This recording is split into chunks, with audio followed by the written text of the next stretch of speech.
अब यहाँ पर एक मसला है, हर साल रबीउल नूर शरीफ का जैसे चांद नज़र आता है तो ये मसला बड़ा गर्दिश करता है।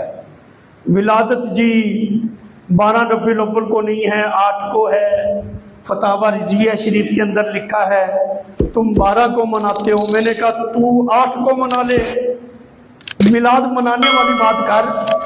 ये क्या बात होगी?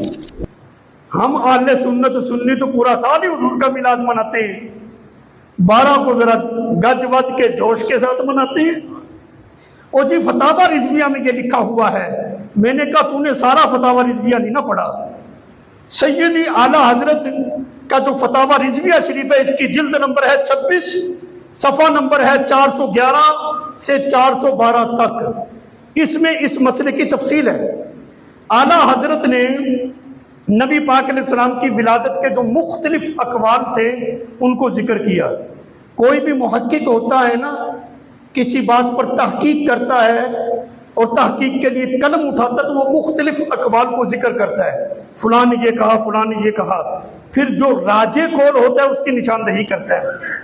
तो सैयदी आला हजरत ने फतावा रिजविया शरीफ की जिल्द नंबर 26 में सफ़ा नंबर 411 और 412 यहां तफसील करते हुए आपने 7 कौल जो हैं वो जिक्र किए हैं नबी पाक अलैहिस्सलाम की विलादत के हवाले से मुख्तलिफ। नंबर 1 2, नंबर 2 8 रबीउल अव्वल, नंबर 3 10 रबीउल अव्वल, नंबर 4 12 रबीउल अव्वल, 17 रबीउल अव्वल, 18 रबीउल अव्वल, 2 रबीउल अव्वल। यानी ये मुख्तलिफ अकवाल आपने जिक्र किए।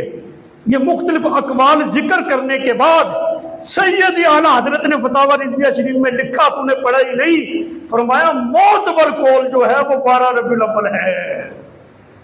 तूने 8 तो जिक्र कर दिया। और भी मुहक्किक का काम यही होता है, जब भी तहकीक करे मुख्तलिफ अकवाल को जिक्र करे और जो राजे कौल हो उसकी निशानदही करे। आपने सिर्फ 8 का जिक्र नहीं किया, 17 का भी, 18 का भी, 10 का भी, 2 का भी। तुम्हारी इतला के लिए अर्ज है। और 12 के बारे में फरमाया कि ये मोतबर कौल है।